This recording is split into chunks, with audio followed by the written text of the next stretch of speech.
Olá, minha Paraíba, hoje é sexta-feira, dia 27 de outubro de 2023, estamos ao vivo aqui, começando mais um Rede Verdade. A partir de agora você fica sabendo das notícias da política aqui na Paraíba e no Brasil. Quem vai estar comigo aqui sentado é o senador veneziano Vital do Rego, ele que é vice-presidente do Senado Federal, é presidente do MDB da Paraíba e esteve hoje pela manhã num evento do PSDB, partido que mudou a lei de direção, sai o Pedro Cunha Lima, entra o deputado Fábio Ramalho, e aí o senador veneziano foi prestigiar ali lideranças políticas da sua base, entre elas o deputado Tovar Correia Lima, a deputada Camila, o prefeito de Campina Grande, que é do PSD, mas estavam todos lá para falar em unidade desse grupo aí. E é exatamente o senador que eu cumprimento nesse início de programa. Senador veneziano, muito boa tarde, obrigado pela sua presença aqui no Rede Verdade.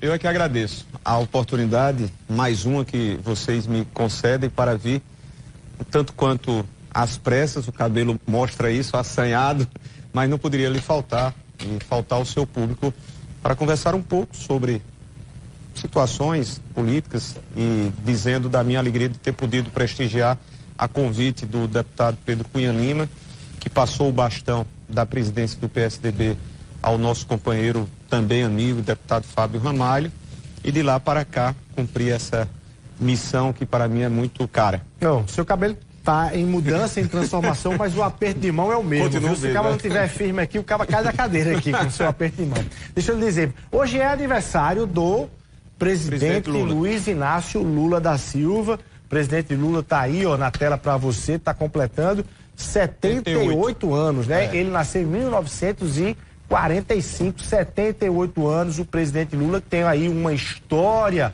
né, extremamente surpreendente no Brasil. Goste você dele ou não, você reconhecer que ele tem ali uma trajetória e é muito rara do ponto de vista de um nordestino que sai do interior de Pernambuco e se torna 3 vezes presidente da República, com toda a história aí de ódio e amor em relação ao presidente Lula. Você parabenizou o presidente Lula hoje, senador?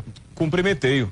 Como ontem, rapidamente, eu fui para uma audiência com alguns companheiros no Palácio do Planalto e o saudei à distância, porque ele estava também recebendo ministros da República, e hoje, não apenas protocolarmente, mas pelo apreço, pelo carinho, respeito, admiração que tenho, que sempre demonstrei na condição de eleitor, e pelo parceiro, na condição de agente político, de quem deve sempre se lembrar dos gestos maiores, largos, que eu recebi quando fui prefeito de Campina Grande, das atenções que ele nos dispensava nos pedidos que nós formulávamos. E hoje também não há como negar o comportamento que o presidente Lula teve comigo, na confiança questionável, quando muitos colocavam dúvidas sobre a sua posição em 2022, e ele em nenhum momento tergiversou, não deixou dúvidas, veio, pediu por mim.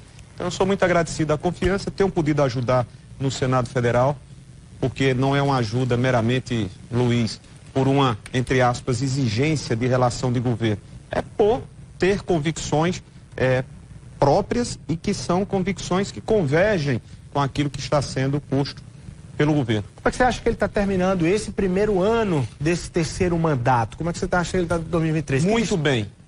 E faço uma avaliação, porque devemos assim fazê-lo, e temos que estar junto aos que integram a base do governo no Senado, na Câmara, na esplanada do Ministério.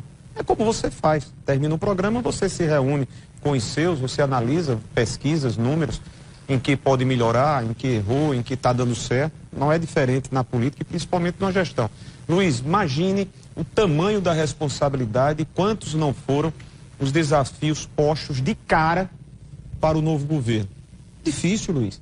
Muito difícil para o presidente Lula, que assumia com problemas sérios econômicos, com problemas sérios fiscais, muitos não dizem, mas sim, com problemas de quem não tinha orçamento e passou a ter, porque teve um papel articulador junto à Casa, Câmara e Senado Federal para que a PEC de transição fosse aprovada. Afinal de contas, não teríamos nada esse ano se assim não se desse.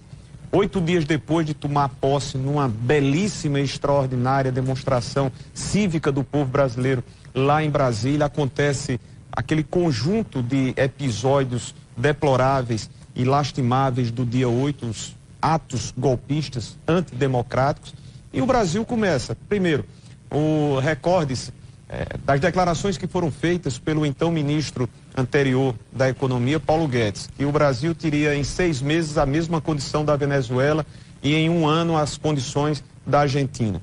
Hoje nós temos uma inflação abaixo da meta, hoje nós temos a perspectiva de ver um crescimento na ordem de 3% ao final do ano.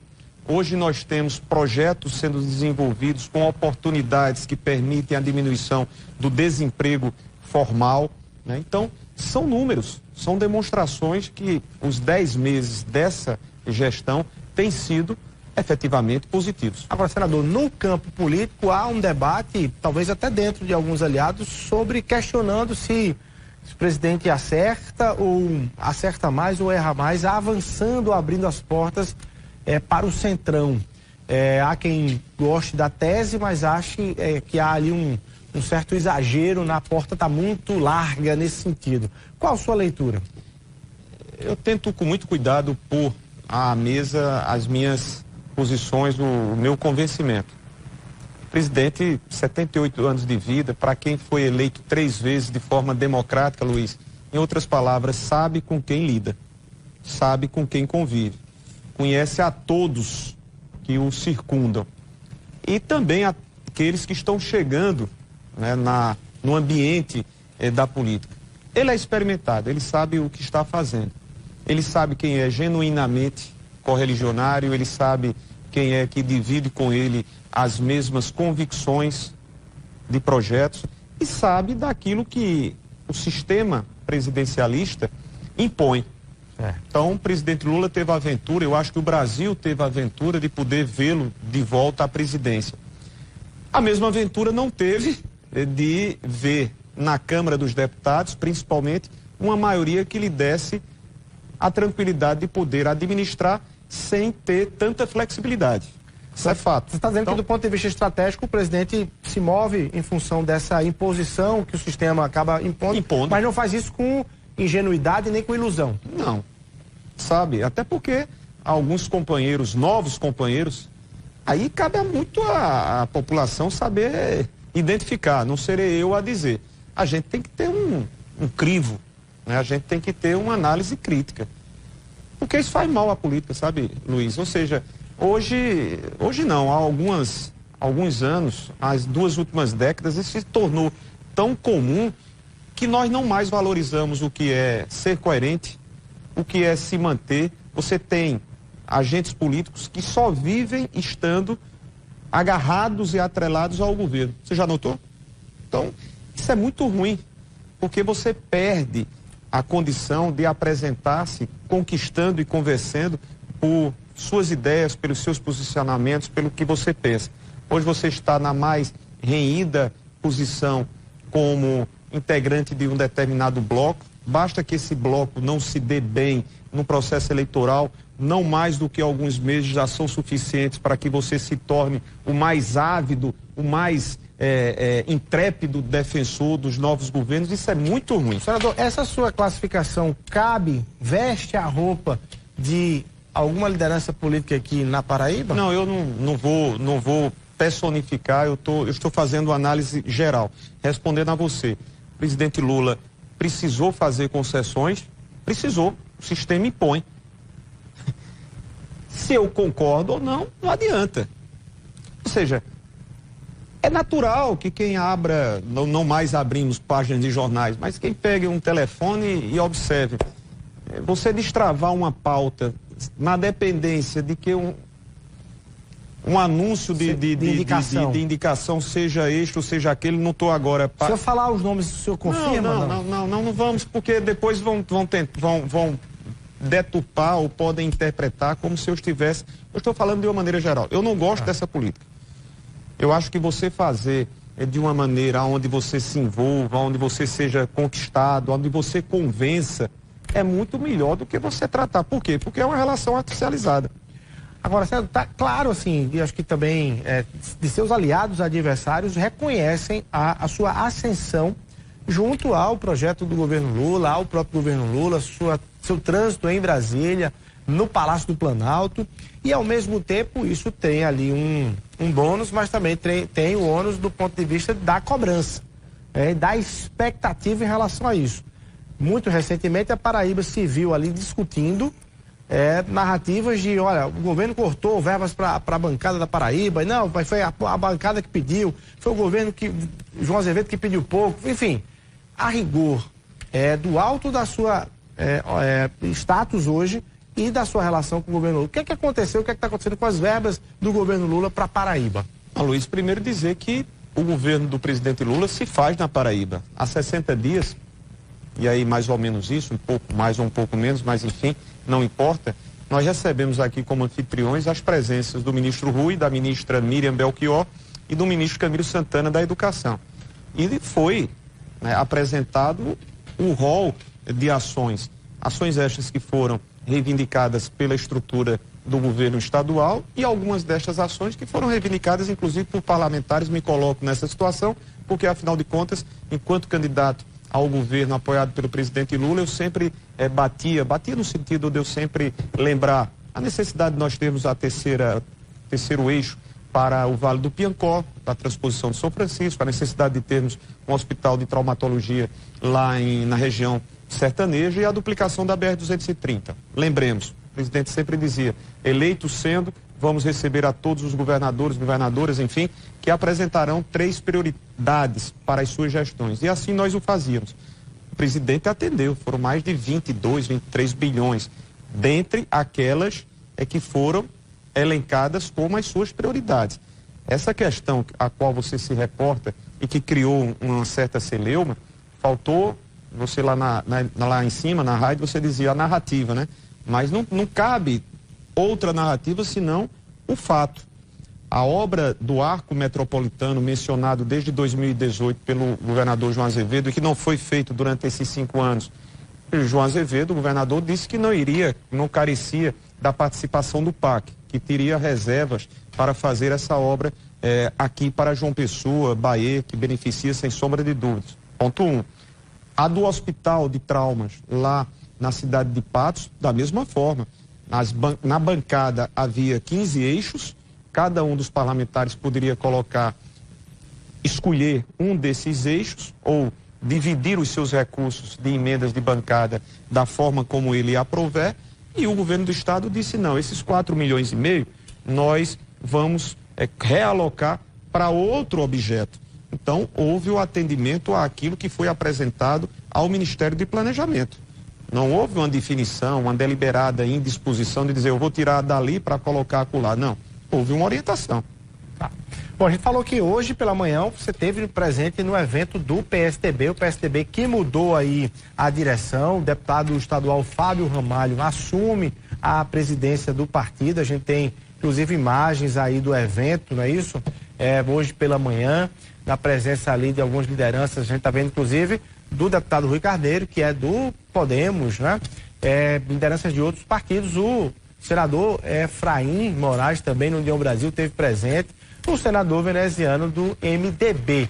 Qual foi o clima aí? Vocês estão se aproximando de uma unidade que estava um pouco, vocês estão juntando e colando algumas peças que estavam andando um pouco distantes, é isso, senador? Luiz, eu vejo da seguinte forma, não houve nada em termos de alterações de 2022 para cá, ao término da eleição. Claro que cada um tem que assumir as suas responsabilidades. Não dá para que você possa fazer eventos ou estar reunindo a todas as lideranças ou a todos os integrantes ou a todos aqueles que têm a responsabilidade de conduzir os seus partidos em todos os instantes. Mas nunca faltou gestos de continuar comunheiramente do União Brasil, leia-se, sob a condução do senador Efraim Moraes, recém-eleito, nesse grupo. Nunca deixou de existir por parte do MDB essa compreensão de fazermos aquilo que foi inaugurado em 2022, aproximando-nos, tem sido algo que, de maneira muito natural, muito leve, está acontecendo. Eu tenho estreitado relações que vão além das relações políticas para as relações pessoais, com o novo presidente do PSDB, deputado Fábio Ramalho. Temos parcerias junto às suas bases, da deputada Camila Toscano. É muito provável que façamos a comunhão e a composição PSDB-MDB lá em Guarabira. E é isso que nós vamos fazer. Aonde o PSDB esteja presente competitivamente para a disputa, o MDB se fará e apresentará opções para a composição dela. O inverso... Isso está valendo em João Pessoa? A gente está vendo ali a imagem do deputado Rui Carneiro, que não é do PSDB, é do Podemos, mas já recebeu o apoio... presidente do PSDB. E já recebeu o apoio do PSDB. Pode ser que aconteça. Não há uma definição. Inescondíveis são os laços que nós temos pessoais, como também os laços de amizade, de respeito com o prefeito Cícero, com o deputado Messinho. Não é uma decisão tomada por mim, vai ser uma decisão tomada conjuntamente com os que fazem a comissão provisória do MDB. Nós temos um presidente, Miquica Leitão, nós temos o vereador Sobreira. Mas passa pela indicação da vice? Não, nós não tratamos sobre isso. Passa sim por aquilo que é fundamental, Luiz. Não dá para você desconhecer que são estratégias que se coadunam, se juntam, são indissociáveis. Você não faz a política local esquecendo da política estadual. Como também você não faz a política estadual, não toma decisões estratégicas estadualmente sem levar em consideração as cobranças que vêm em nível nacional. A gente tem que ter esse cuidado. Então nós vamos particularizar, fazer o que sempre foi do próprio MDB, ouvir as percepções, as inclinações, as pretensões locais, mas sempre tomando como base isso. Uma coisa vincula a outra, que vincula a terceira.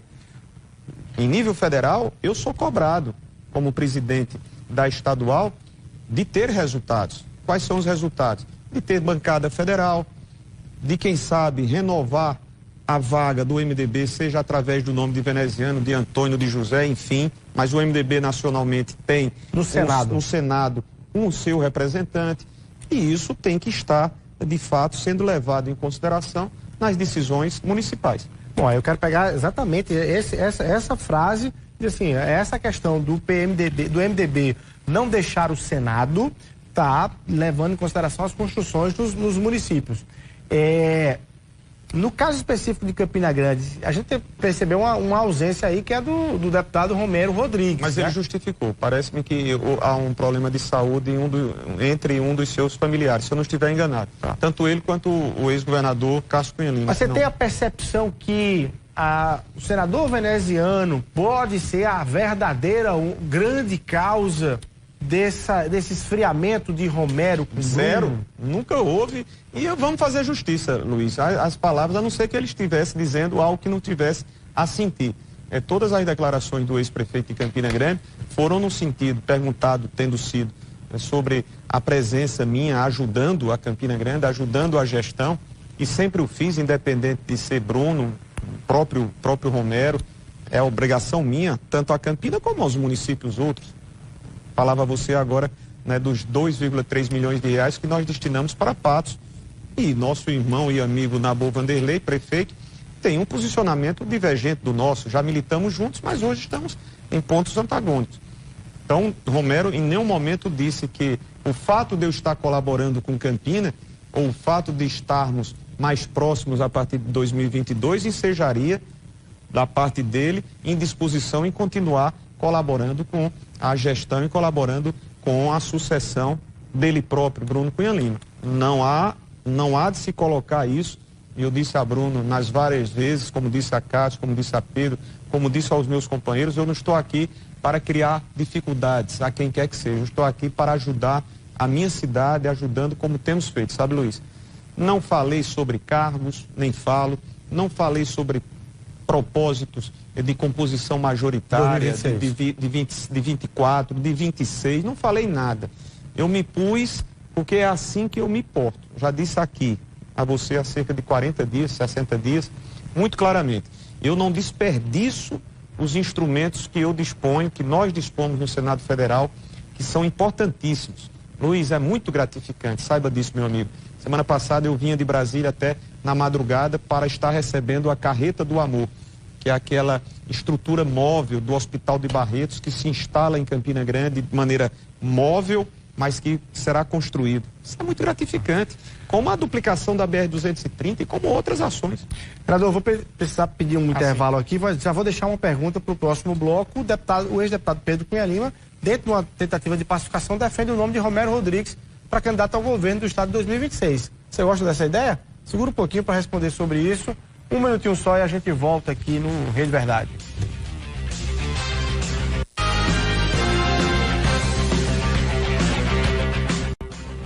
Estamos de volta ao vivo aqui no Rede Verdade, hoje com o senador veneziano Vital do Rego. Segundo bloco, senador, um pouquinho mais curto. Pronto, vou ver se eu consigo ser bem rápido aqui, objetivo nas perguntas. Romero Rodrigues, candidato ao governo do grupo em 2026, a tese é de Pedro Cunha Lima. Luiz, não tenho nenhuma dificuldade. Eu só acho que projetar com todo... Eu tenho dificuldades? Não. Eu não projeto 2026 para ninguém. Né? Quando a gente fala sobre renovação do mandato, tudo muito bem, mas eu tenho muito cuidado, Luiz. Eu acho isso, principalmente pelas condições que são as nossas, humanas. Você não consegue falar em minutos do que vai acontecer, quanto mais você dizer daqui a 3 anos. Vamos fazer o dia a dia, vamos trabalhar o dia a dia, vamos projetar, mas não nessa projeção tão longínqua. Nós precisamos passar primeiro por 2024. 2024 dirá muito para as eleições estaduais em 2026 e para as eleições federais. Você tem feito propaganda ou inserções, com obras do governo do estado em Campina Grande. Uma delas é o Centro de Convenções, não é isso? Exato. Não estou tomando nada de ninguém. Eu estou apenas dizendo. Você reconhece que o governo tem obra em Campina, então? O Centro de Convenções. Agora, o governo do estado não tem o mesmo comportamento, a partir do próprio governador e dos que fazem, de registrar as ajudas dos outros. Eu não tenho problema de dizer, deu a iniciativa, inclusive, enquanto ainda éramos aliados. Em 2019, faz tempo, viu? Para quem tem 5 bilhões de reais, essa é uma obra, eu estou achando que a Paraíba vai se transformar em um banco. Né? Como assim? Porque todo dia você ouve o governador e os seus dizendo, a Paraíba tem 4 bilhões, tem 5 bilhões, e uma obra de 120 milhões, tendo tido 50 de ajudas parlamentares, e desses 50, meus amigos, eu só falo aquilo que posso comprovar. Ajudei eu e a senadora Nilda com 34 milhões de reais. Custava o governo dizer participação do veneziano, da senadora Nilda, do senador Efraim, do deputado Wilson, do deputado Damião Feliciano? Não custa nada, mas apresenta como se fosse obra sua. 80 milhões de reais para ter 4 bilhões e meio, 5 bilhões. Essa obra já era para ter sido concluída, está lá. Né? A passos lentos, eu tive lá, fiz registros porque colaborei. É como a Transparaíba, quando o Ricardo deixou a Transparaíba iniciada com 500 milhões em caixa, o governador Ricardo, essa obra já era para ter sido entregue.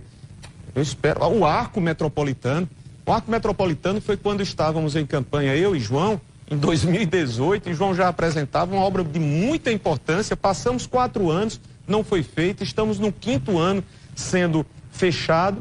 E o governador, não, vou fazer agora.